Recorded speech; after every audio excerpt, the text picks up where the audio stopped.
अस्सलामुअलैकुम। Welcome to my channel voice over by Amna Shah. I hope कि आप खुश होंगे। कहानी शुरू करने से पहले आपसे गुजारिश है कि अगर आपको मेरा कंटेंट पसंद आता है तो प्लीज़ मेरे चैनल को सब्सक्राइब करें। आइए मिर्ज़ा अमजद बेग के इस इंटरेस्टिंग केस की शुरुआत करते हैं। मेरी समझ में नहीं आ रहा कि मेरे फाजिल दोस्त पहेलियाँ क्यों बुझवा रहे हैं। जो बात वो कल कहना चाहते हैं इसे आज कहने में क्या कबाहत है। योर ऑनर, मैंने होठों पर हल्की सी मुस्कुराहट सजाते हुए कहा, हर बात के लिए हर वक्त मुनासिब नहीं होता। मैं जो हक़ाइक़ मोअज़्ज़ज़ अदालत के सामने लाना चाहता हूँ, इनके लिए मेरे फाजिल दोस्त को कुछ इंतज़ार करना पड़ेगा। जब इस मुकदमे की बाकायदा समाअत शुरू होगी तो मैं वकील सरकार की ख्वाहिश पूरी कर दूँगा। फ़िलहाल मेरी मोअज़्ज़ज़ अदालत से इस्तदा है कि मेरे मुवक्किल की ज़मानत मंजूर करके इसे पुलिस की मेहमान नवाजी से महफूज रखा जाए। तफ्तीशी अफसर ने खा जाने वाली नज़रों से मेरी जानिब देखा। सरकारी वकील ने जज को मुखातिब करते हुए कहा, जनाबे आली, मुलजिम रंगे हाथों गिरफ्तार हुआ है। मजलूमा के तिब्बी मुआयने से भी मुलजिम के मुजरिमाना हमले की तस्दीक हो गई है। इस वारदात के तमाम सबूत पुलिस की तहवील में है। मैंने बराह रास्त वकील सरकार से सवाल किया, मसलन कौन कौन से सबूत पुलिस के पास मौजूद हैं। मुलजिम को मुजरिम साबित करने के लिए मुलजिमा के तिब्बी मुआयने की रिपोर्ट ही काफ़ी है, मगर इसके अलावा भी पुलिस को मौका वारदात से कुछ ऐसे सबूत मिले हैं जो इस बात की तस्दीक करते हैं कि मुलजिम इस मज़मूम फ़ेल का मुर्तकिब हुआ है। जनाबे आली, मैंने जज को मुखातिब करते हुए कहा, मेरी मोअज़्ज़ज़ अदालत से दरख्वास्त है कि वकील सरकार को इस बात की ताकीद की जाए कि वो मज़कूरा शवाहिद से मुझे आगाह करे। जज ने मेरे हस्ब मंशा वकील सरकार को हिदायत जारी कर दी। वकील सरकार ने कहा, मजलूमा के शोर मचाने पर महल्ले के कई अफराद मुतवज्जा हो गए थे और जब वो मौका वारदात पर पहुँचे तो वहाँ जुर्म की तमाम अलामात मौजूद थीं। मेरे फाजिल दोस्त, मैंने वकील सरकार को मुखातिब करते हुए कहा, आप मोअज़्ज़ज़ अदालत के सामने मज़कूरा अलामात की वजाहत फरमाएंगे। वो बोला, मसलन मुलजिम का कुर्ता। इसके अलावा मजलूमा का बयान है कि इसे चाय में here is point your honour. मैंने जोशीले लहजे में कहा, मजलूमा का बयान झूठ के पुलंदे के सिवा कुछ नहीं है। उसने पुलिस को बताया कि मेरा मुवक्किल वक़ुआ की रात 9:30 बजे घर आया था। इससे बड़ा झूठ और क्या हो सकता है। मेरे मुवक्किल ने वक़ुआ की रात 10:30 बजे क्लिनिक बंद किया था। इससे पहले एक लम्हे के लिए भी क्लिनिक से बाहर नहीं निकला और इस बात की तस्दीक करने के लिए डॉक्टर सुहेल उमर अदालत के कमरे में मौजूद हैं। इसके अलावा क्लिनिक बंद करने के बाद मेरे मुवक्किल ने क्लिनिक के सामने मौजूद चिकन कॉर्न सूप की दुकान से सूप भी पिया था। दुकान के मालिक अब्दुल शकूर भी यहाँ मौजूद है और इस बात की गवाही दे सकता है। मेरी मोअज़्ज़ज़ अदालत से दरख्वास्त है कि डॉक्टर सुहेल उमर और अब्दुल शकूर को गवाहों के कठहरे में आने की जहमत दी जाए। फिर मैं अपनी मखसूस जगह पर जाकर बैठ गया। जज के हुक्म पर डॉक्टर सुहेल उमर और अब्दुल शकूर सूप फरोश ने बारी बारी आकर सच बोलने का हलफ उठाया। फिर इस बात की तस्दीक कर दी कि काशिफ ने वक़ुआ की रात वाकई ठीक 10:30 बजे क्लिनिक बंद कर दिया था। इनके बयान से मजलूमा के बयान की नफ़ी होती थी। जज ने वकील सरकार की जानिब सवालिया नज़रों से देखा। वो बोला, जनाबे आली, तिब्बी मुआयने की रिपोर्ट से ये बात साबित हो चुकी है कि मजलूमा के साथ मुजरिमाना हमला हो चुका है। योर ऑनर, मैंने कहा, मेरे फाजिल दोस्त खामख्वाह मेरे मुवक्किल की ज़मानत रुकवाने की कोशिश कर रहे हैं। ये बात मोअज़्ज़ज़ अदालत के इल्म में आ चुकी है कि मजलूमा ने अपने बयान में दरोगोई से काम लिया है। मेरे मुवक्किल को एक सोची समझी साजिश के तहत फांसने की कोशिश की गई है। इस साजिश की नकाब कुशाई में मुनासिब वक्त आने पर करूँगा। फ़िलहाल मोअज़्ज़ज़ अदालत से मेरी इतनी सी इस्तदा है कि मेरे मुवक्किल की ज़मानत मंजूर करते हुए पुलिस को जल्द अज़ जल्द पेश करने की हिदायत की जाए ताकि मुकदमे की बाकायदा समाअत शुरू हो सके। जज ने ज़मानत मंजूर कर ली। हम अदालत से बाहर आए तो काशिफ ने दिल गिरफ्तार लहजे में कहा, वकील साहब, आपने मेरी ज़मानत तो करवा ली है, मगर अब मैं जाऊँगा कहाँ। इसके चेहरे पर गम के बादल छाए हुए थे। वो बोला तो उसकी आवाज़ में लर्जिश नुमायाँ थी। मैं इस घर में तो एक कदम भी नहीं रखूँगा। डॉक्टर सुहेल उमर ने उसके कंधे को थपथपाते हुए कहा, इतनी छोटी सी बात के लिए परेशान होने की क्या ज़रूरत है। एक लम्हे के तवक्कुफ के बाद उसने कहा, अगर तुम चाहो तो मेरे घर में भी ठहर सकते हो, लेकिन ज़्यादा मुनासिब यही होगा कि तुम फ़िलहाल अपने मामू के यहाँ ठहर जाओ, बात की बाद में देखेंगे। डॉक्टर सुहेल उमर वाकई काशिफ का खैर खा था। उसने काशिफ की ज़मानत भी दी थी और उसकी मज़ीद बेहतरी का भी ख्वाहां था। ऐसे लोग अब खाल खाल ही नज़र आते हैं जो दूसरों के दुख दर्द को अपना दुख दर्द महसूस करते हैं। काशिफ ने डॉक्टर सुहेल उमर की तजवीज़ मान ली और अपने मामू के यहाँ रहने का फ़ैसला कर लिया। इसकी वालदा भी वहीं मुकीम थी। काशिफ के लिए इससे ज़्यादा मौजूद जगह और कोई नहीं हो सकती थी। पुलिस ने तफ्तीश मुकम्मल करने के बाद हुदूद आर्डीनेंस मजरिया 1979 ईस्वी के तहत अदालत में चालान पेश कर दिया। इब्तिदाई चंद पेशियां अदालत की तकनीकी कार्रवाई की नज़र हो गईं। इस केस को अदालत में लगे तकरीबन 3 माह का अरसा गुजर चुका था। जब पहली बार बाकायदा समाअत हुई, वो मई का महीना था। साय का बयान देने के लिए अदालत में पेश हुई तो मैंने इसे पहली मर्तबा देखा। रिकॉर्ड के मुताबिक इसकी उम्र 27 साल के करीब करीब थी और उसने मौसम की मुनासबत से और देखने में भी उसकी सूरत से 19, 20, 22 से ज़्यादा की नहीं लगती थी। वो पुरकशिश नक्कुश वाली एक सांवली सलोनी औरत थी जिसने उसकी आंखों में एक अजीब किस्म की मकनातीसी कुव्वत का एहसास होता था। एक नज़र देखने वाला खुद को उसकी तरफ खिंचता हुआ महसूस करता था। उसके बाल जदीद अंदाज में कटे हुए थे और मौसम की मुनासबत से उसने लॉन का फूलदार सूट पहन रखा था। दुपट्टे को सर पर ओढ़ने के बजाय गले में डाल रखा था। उसके चेहरे पर मुझे एक ऐसी आसूदगी नज़र आई जो मुजरिमाना हमले का निशाना बनने वाली किसी औरत के चेहरे पर नज़र नहीं आना चाहिए। सूरत हाल के पेश नज़र उसके चेहरे पर आसूदगी के बजाय अफसरदगी नज़र आना चाहिए थी। उसने कटहरे में आने के बाद सच बोलने का हलफ उठाया और जज के सामने अपना बयान दिया। उसने अदालत में कमोबेश वही बयान दिया था जो वो इससे पहले पुलिस को दे चुकी थी। ताहम मुजरिमाना हमले को उसने मुफस्सिल बयान किया था। तकाज़ा हाय अखलाक इस तफसील को तहरीर करने की इजाज़त नहीं देता और ना ही सुनाने की। आमतौर पर हुदूद के मुकदमात में मुल्ज़िमा अपना बयान तहरीरी शक्ल में पेश करती हैं। अदालत के रूबरू सायका का बयान उसकी बेबाकी की निशानदेही करता था। सायका का बयान ख़त्म हुआ तो वकील सरकार ने उठकर सवाल किया, मोहतरमा सायका, क्या आप मुल्ज़िम को अच्छी तरह पहचान लिया है आपने? उसने कटहरे में खड़े हुए मुल्ज़िम काशिफ की जानिब इशारा किया। क्या इसी शख्स ने आपके साथ ज़्यादती की है? इसमें पहचानने का क्या सवाल पैदा होता है? मैं इस शैतान को किस तरह फरामोश कर सकती हूँ जिसने मुझ पे मुजरिमाना हमला किया। सायका की बेबाकी ने जज को चौंकने पर मजबूर कर दिया। जिस औरत के साथ इतना बड़ा हादसा पेश आ चुका हो उसकी ज़बान हलक से नीचे उतर जाती है।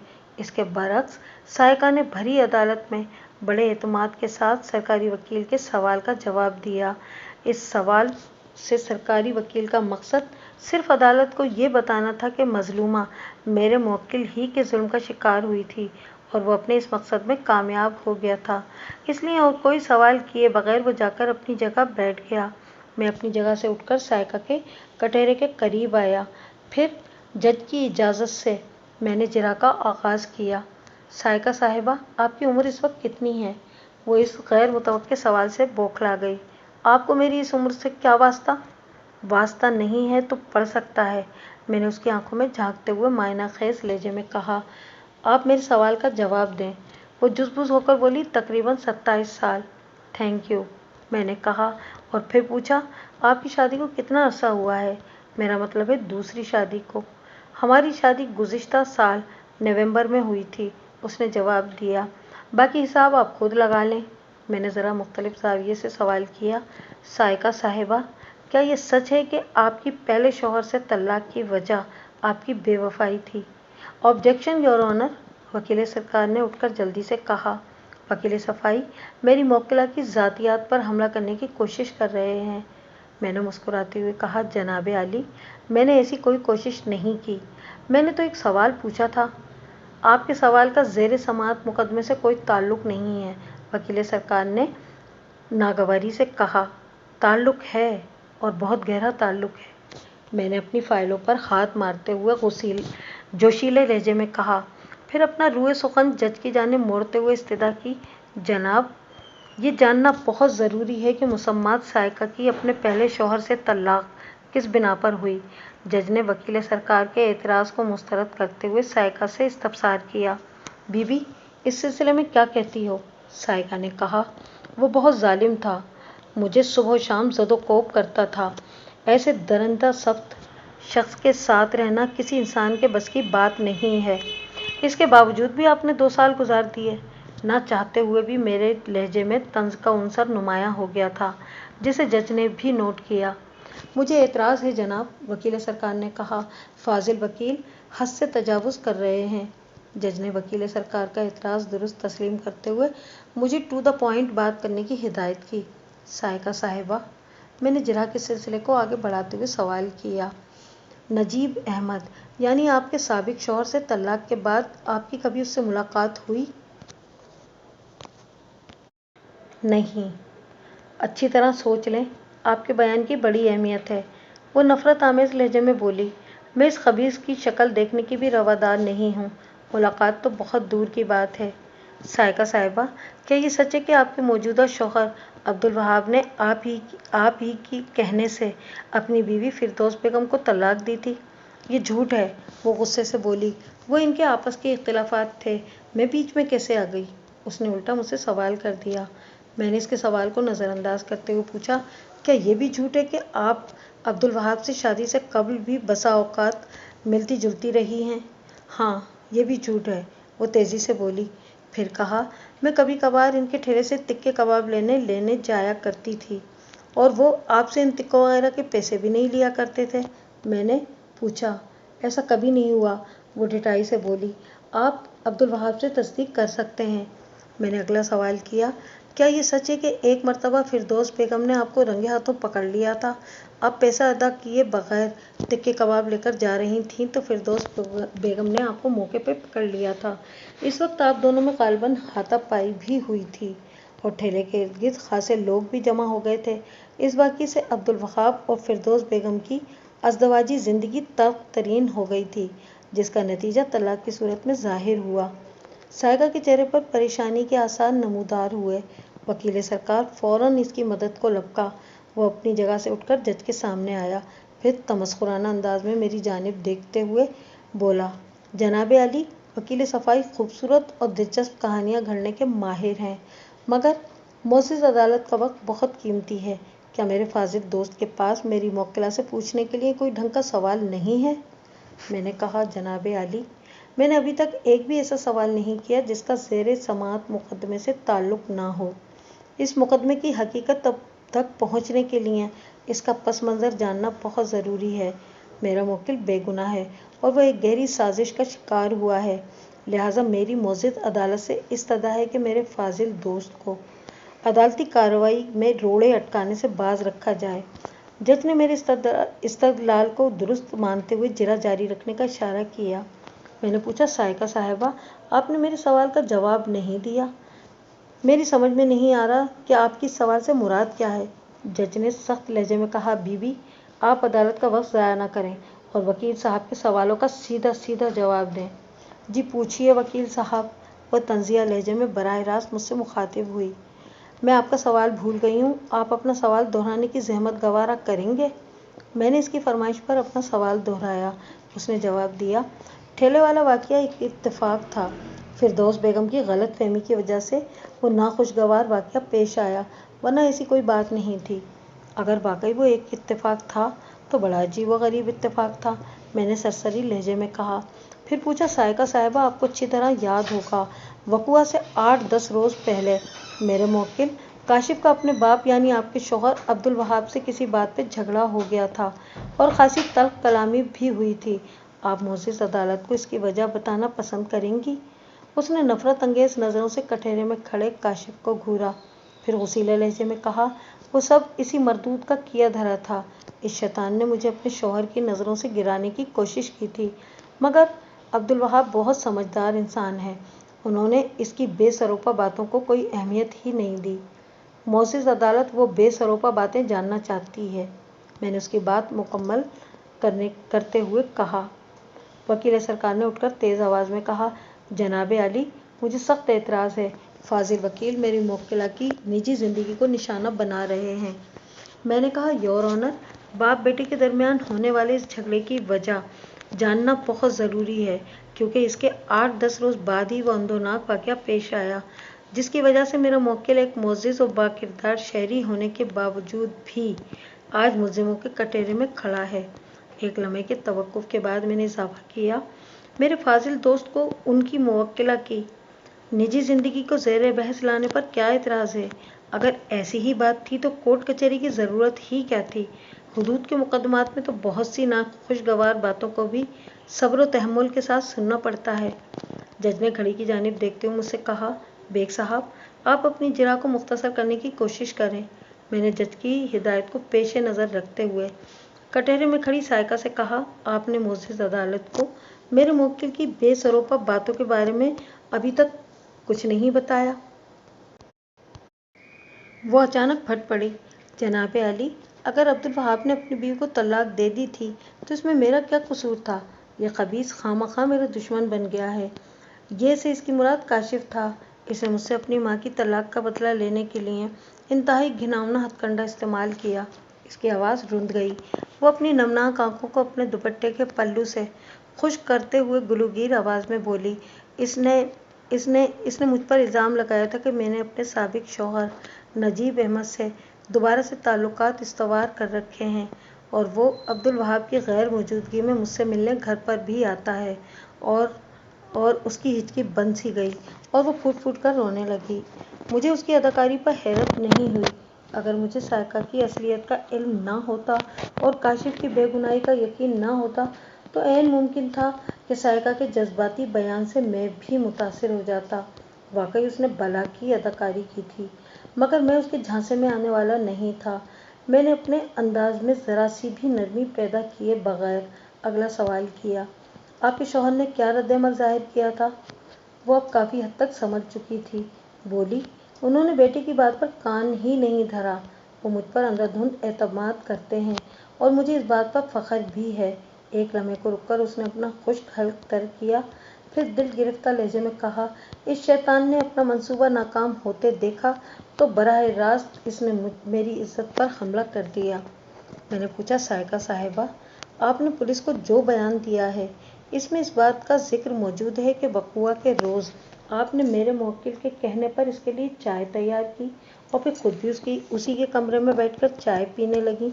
ऐसा तो सिर्फ इसी सूरत में मुमकिन है जब आप दोनों के दरमियान खुशगवार ताल्लुकात मौजूद हों, जबकि 8-10 रोज़ पहले एक ऐसा वाक़या पेश आ चुका था जिसकी बिना पर आपके दिल में काशिफ के लिए शदीद नफ़रत पैदा हो जाना लाजमी अमर था। आप इसकी वज़ाहत करेंगी? मेरे शौहर ने मुझे यकीन दिलाया था कि वो अनकरीब मेरे लिए अलहदा रिहाइश का बंदोबस्त कर देंगे, सायका ने बताया, और उन्होंने मुझसे दरख्वास्त की थी कि जब तक इस घर में हूँ मैं काशिफ से अच्छे ताल्लुकात रखूँ, गुज़िश्ता तलख़ियों को भूलने की कोशिश करूँ। अब्दुल वहाब दिल से मेरी कदर करते हैं और मुझसे बेइंतहा मोहब्बत करते हैं। मैंने इनकी खुशी की खातिर ये बात मान ली थी और किसी भी मौके पर काशिफ को एहसास नहीं होने दिया था कि मैं अपने दिल में इसके लिए कोई रंजिश रखती हूँ। उसने सामईन पर एक नज़र डालते हुए कहा, मेरे शौहर यहाँ मौजूद हैं, आप मेरे बयान की तस्दीक कर सकते हैं। जज के हुक्म पर अब्दुल वहाब गवाहों के कटहरे में आया और हल्फ उठाने के बाद हर उस बात की तस्दीक की जिसके लिए सायका ने जिरह के दौरान उसे गवाह बनाया था। एक बाप ने अपने बेटे के खिलाफ अपनी बीवी की जिस अंदाज में हिमायत की थी वो मंजर भी नाकाबिले फरामोश था। वो जाकर वापस अपनी जगह पर बैठ चुका तो जज ने मुझे मुखातिब करते हुए पूछा, बेग साहब, आप और कितने सवाल पूछना चाहते हैं? मैंने कहा, जनाब आली, अभी तो मेरी जिरह मुकम्मल नहीं हुई, बहुत से टेक्निकल सवालात बाकी हैं। फिर मैंने मजलूमा सायका पर एक उचटती सी नज़र डालते हुए कहा, खैर कोई बात नहीं, आइंदा पेशी पर देख लेंगे। 4 रोज़ बाद की तारीख देखकर जज ने अदालत बर्खास्त कर दी। अगली पेशी पर मैंने मजलूमा से अपनी जिरह मुकम्मल कर ली। इस तमाम कार्रवाई को अहाताए तहरीर में लाना ज़ाब्ता इखलाक के मनाफी है, लिहाजा हम खामोशी से आगे बढ़ते हैं। ताहम मैं आपको बताता चलूँ कि इस पेशी पर मैंने जज से खुसूसी दरख्वास्त की थी कि मजलूमा को हर पेशी पर عدالت میں حاضر رہنے کے لیے پابند کیا جائے۔ جج نے میری درخواست منظور کر لی تھی، چنانچہ سائقہ اگلی پیشی پر بھی عدالت میں نظر آ رہی تھی۔ اس روز میرا موکل کاشف ملزموں کے کٹہرے میں کھڑا وکیل سرکار کی جرح کا سامنا کر رہا تھا۔ وکیل سرکار نے کاشف سے سوال کیا، وقوع کی رات آپ اپنے معمول سے 1 گھنٹہ قبل گھر آ گئے تھے، اس کی کوئی خاص وجہ؟ میں اپنے معمول کے مطابق گھر آیا تھا، وہ پر اعتماد لہجے میں بولا، اور 2 معزز شہری اس بات کی گواہی دے چکے ہیں۔ کاشف صاحب، وکیل سرکار نے سلسلہ سوالات کو آگے بڑھاتے ہوئے کہا، وقوع کی رات جب آپ کو گرفتار کیا گیا تو آپ کے کرتا پھٹا ہوا تھا، اس سلسلے میں آپ کیا کہتے ہیں؟ میں نے کہا کہ میں بائک سے گر گیا تھا، اس کی وجہ سے یہ ہوا تھا۔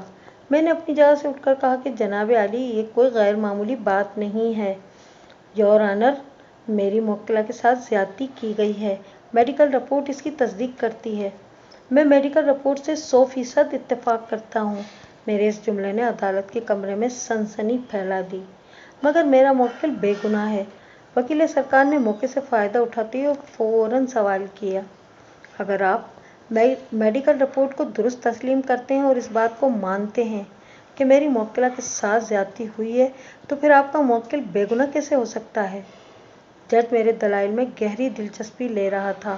میں نے وکیل سرکار کا جواب دیتے ہوئے کہا، میرا موکل اسی طرح بے گناہ ہے جیسے آپ اس معاملے میں بے گناہ ہیں یا جیسے میں بے گناہ ہوں۔ میرے جواب نے اسے بوکھلا دیا تھا۔ اس نے جھنجھلاہٹ آمیز لہجے میں پوچھا، میرا اور آپ کا اس واردات سے کوئی تعلق نہیں ہے؟ میرے موکل کا بھی اس واردات سے کوئی تعلق نہیں ہے۔ کیا مطلب؟ مطلب میں مناسب وقت آنے پر واضح کر دوں گا، انتظار فرمائیے۔ اس کے ساتھ ہی عدالت کا وقت ختم ہو گیا۔ آئندہ پیشی پر ہمارے حصے میں صرف 10 منٹ کا وقت آیا تھا۔ اس قلیل مدت میں قضاء و جرح کی کوئی گنجائش نہیں تھی، بس نئی تاریخ ہی لی جا سکتی تھی۔ میں نے جج سے درخواست کی، یور آنر، معزز عدالت سے میری استدعا ہے کہ اگلی پیشی پر اس تقاضا کے تمام گواہان کو پیش کرنے کے لیے سمن جاری کیے جائیں۔ میں جلد از جلد اس کیس کو نمٹانا چاہتا ہوں۔ عدالت کو کوئی اعتراض نہیں ہے، یہ تو آپ لوگوں پر منحصر ہے۔ جج نے کہا، عدالت تو یہی چاہے گی کہ تمام گواہان ایک ہی پیشی پر نمٹ جائیں۔ اس کے بعد جج نے متعلقہ عدالتی عملے کو ہدایت کی کہ اس کیس میں اس تقاضا کے گواہان کے نام سمن جاری کر دیے جائیں۔ پھر 10 دن بعد کی تاریخ دے کر عدالت برخاست کر دی۔ وہ 10 روز میں نے بڑی مصروفیت کے گزارے تھے۔ ڈاکٹر سہیل عمر اور اپنے موکل کاشف کے تعاون سے میں نے خاصی کام کی باتیں معلوم کر لی تھیں۔ مجھے خاص طور پر 1-2 چکر صدر کے بھی لگانا پڑے تھے۔ ایک معروف آرٹسٹ کو میں نے دگنا معاوضہ دے کر ایک نہایت ہی اہم کام کروایا تھا اور اس نے اپنی مہارت سے میری مشکل آسان کر دی تھی۔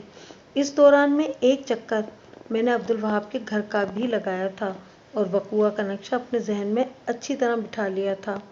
اگلی پیشی پر اس تقاضا کے درجن بھر افراد میں سے صرف 3 گواہ عدالت میں پیش ہوئے۔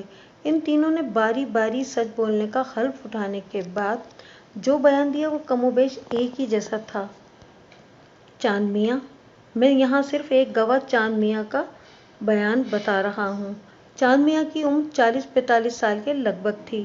وہ ٹیلی فون کے محکمے میں کسی اچھی پوسٹ پر ملازم رہا تھا اور اب ریٹائرڈ لائف گزار رہا تھا۔ چاند میاں نے عدالت کو بیان دیا تھا، وقوع کی رات میں اپنے دیگر دوستوں کے ساتھ حسب معمول تاش کی بازی میں مصروف تھا۔ ہم روزانہ گلی کے نکڑ پر بنے ہوئے تھڑے پر تاش کھیلتے ہیں۔ واضح رہے کہ مذکورہ تھڑا عبدالوہاب کے گھر سے 15-20 گز کی دوری پر تھا۔ بلیک کوئن کی بازی بڑے سنسنی خیز مرحلے میں داخل ہو چکی تھی جب ایک شخص دوڑتے ہوئے ہمارے پاس آیا اور اس نے بتایا کہ عبدالوہاب کبابیے کے گھر سے کسی عورت کے چیخنے کی آوازیں آ رہی ہیں۔ ہم سب نے فوراً پتے پھینک دیے اور عبدالوہاب کے گھر کی جانب لپکے۔ پھر وہاں جا کر جو منظر ہماری آنکھوں نے دیکھا، اس پر ابھی تک یقین نہیں آ رہا۔ کیا کوئی بیٹا اس حد تک بھی گر سکتا ہے؟ توبہ توبہ، قرب قیامت کی نشانیاں ہیں۔ پھر وہ کانوں کو ہاتھ لگا کر خاموش ہو گیا۔ چاند میاں کا بیان ختم ہوا تو وکیل سرکار نے جرح کا آغاز کیا۔ کیا آپ اس عورت کو پہچانتے ہیں جو عبدالوہاب کے گھر میں چیخ رہی تھی؟ وہ عبدالوہاب کی بیوی تھی جناب۔ جب آپ عبد الوہاب کے گھر میں داخل ہوئے تو وہاں اس کی بیوی کے علاوہ اور کون کون تھا؟ چاند میاں نے جواب دیا، عبد الوہاب کا بیٹا کاشف تھا، سائقہ اور کاشف گھر میں موجود تھے۔ سائقہ مسلسل چیخے جا رہی تھی اور کاشف کا کرتا جگہ جگہ سے پھٹا ہوا تھا۔ اسی دوران میں وہ کاشف کو دونوں ہاتھوں سے مار بھی رہی تھی۔ جب پولیس وہاں پر پہنچی تو آپ موجود تھے؟ جی ہاں۔ آپ کے علاوہ اور کتنے لوگ وہاں موجود تھے؟ پہلے تو ہم چاروں ہی وہاں پہنچے تھے، باقی لوگ اس کے بعد آئے تھے، وکیل سرکار نے پوچھا۔ پولیس نے آپ سے بیان لیتے وقت آپ کو دیگر شواہد دکھائے تھے، جیسے کہ ملزم کا کرتا وغیرہ؟ جی ہاں۔ وکیل سرکار اپنی جگہ پر آ کر بیٹھ گیا تو اس نے گواہ چاند میاں کے کٹہرے کے قریب جا کر سوالات کا سلسلہ شروع کر دیا۔ میں نے پہلا سوال کیا، چاند میاں صاحب، آپ نے پولیس کو بیان دیا تھا اور ابھی ابھی عدالت کو بھی بتایا ہے کہ آپ حسب معمول تھڑے پر بیٹھے تاش کھیل رہے تھے تو ایک شخص نے آپ کو آ کر اطلاع دی کہ عبد الوہاب کے گھر سے چیخوں کی آواز آ رہی ہے۔ جی ہاں، میں نے یہی بیان دیا ہے۔ میں نے پوچھا، کیا آپ اس مبینہ شخص کو جانتے ہیں جس نے آپ لوگوں کو یہ اطلاع بہم پہنچائی تھی؟ جی نہیں، میں نے اسے اس روز سے پہلے کبھی نہیں دیکھا تھا۔ جب آپ لوگ گھر میں داخل ہوئے تو دروازہ کس نے کھولا تھا؟ میں نے اس کیس کا سب سے اہم سوال کیا۔ جی؟ وہ ایک لمحے کے لیے گڑبڑا گیا، پھر کچھ سوچتے ہوئے بولا، دروازہ تو کھلا ہوا تھا۔ یعنی جب آپ عبد الوہاب کے گھر میں داخل ہوئے تو آپ کو دروازہ کھلا ہوا ملا تھا؟ جی ہاں، مجھے اچھی طرح یاد ہے۔ میں نے جج کی جانب مڑتے ہوئے کہا، نوٹ اٹ یور آنر۔ پھر گواہ سے سوال کیا، چاند میاں صاحب، آپ نے اپنے بیان میں کہا ہے کہ پولیس کے آنے تک آپ موقع پر موجود رہے تھے اور اپنا بیان دینے کے بعد ہی وہاں سے گئے تھے؟ جی ہاں، میں تقریباً 12 بجے وہاں سے گیا تھا، اس نے بتایا۔ میں نے پوچھا، اس دوران میں آپ نے اس شخص کو بھی وہاں موجود پایا جس نے آپ کو اس واقعے کی اطلاع دی تھی؟ وہ ذہن پر زور دے کر سوچنے لگا۔ سوچیے، خوب اچھی طرح یاد کیجیے۔ میں نے کہا، آپ کے بیان کی بہت اہمیت ہے۔ نہیں جناب۔ چند لمحے سوچنے کے بعد اس نے جواب دیا، میں نے اس شخص کو وہاں نہیں دیکھا تھا۔ اچھا، یہ بتائیں، وہ شخص آپ کے ساتھ ہی گھر میں داخل ہوا تھا؟ مجھے یاد نہیں، چاند میاں نے کہا۔ تھڑے سے وہ ہمارے ساتھ چلا تو تھا، لیکن اس کے بعد مجھے خیال نہیں رہا۔ یاد کرنے کی کوشش کیجیے۔ وہ معذرت خانہ انداز میں بولا، میں اس سلسلے میں آپ کی کوئی مدد نہیں کر سکتا۔ ٹھیک ہے، میں نے کہا۔ پھر پوچھا، اگر وہ شخص دوبارہ آپ کے سامنے آ جائے تو کیا آپ اس کو پہچان لیں گے؟ وہ ایک لمحے کے تذبذب کے بعد بولا، ہاں، میں پہچان لوں گا۔ میں نے اگلا سوال کیا، آپ نے اپنے بیان میں کہا ہے کہ وقوعہ پر سب سے پہلے آپ لوگ ہی پہنچے تھے، یعنی آپ اور آپ کے ساتھی، باقی تمام لوگ بعد میں آئے تھے۔ کیا آپ نے کاشف اور سائقہ کے علاوہ بھی وہاں کسی اور شخص کو دیکھا تھا؟ جی نہیں، وہ دونوں اکیلے ہی تھے۔ کیا آپ بتا سکتے ہیں کہ پولیس کو فون کس نے کیا تھا؟ جی نہیں، مجھے کچھ معلوم نہیں، اس نے جواب دیا۔ چاند میاں صاحب، میں نے جرح کے سلسلے کو آگے بڑھاتے ہوئے کہا، اس مقدمے سے قطع نظر آپ کی ملزم کاشف کے بارے میں کیا رائے ہے؟ میرا مطلب ہے وہ آپ کا محلے دار ہے، آپ کی نظر میں اس کا چال چلن کیسا ہے؟ وہ بولا، میں نے اس سے پہلے کاشف میں کوئی برائی نہیں دیکھی۔ وقوعہ کے روز آپ نے جو کچھ دیکھا اس کے بارے میں آپ کا کیا خیال ہے؟ پہلے تو مجھے یقین ہی نہیں آیا، مگر سب کچھ روز روشن کی طرح عیاں تھا۔ یقین نہ کرنے کا کوئی سوال ہی پیدا نہیں ہوتا تھا۔ شیطان تو بڑے بڑے پارساؤں کو بہکا دیتا ہے، کاشف تو کل کا بچہ تھا۔ میں نے جج کی جانب مڑتے ہوئے کہا، یور آنر، میں گواہ چاند میاں سے ایک نہایت ہی اہم سوال پوچھنا چاہتا ہوں۔ اس سلسلے میں میری معزز عدالت سے درخواست ہے کہ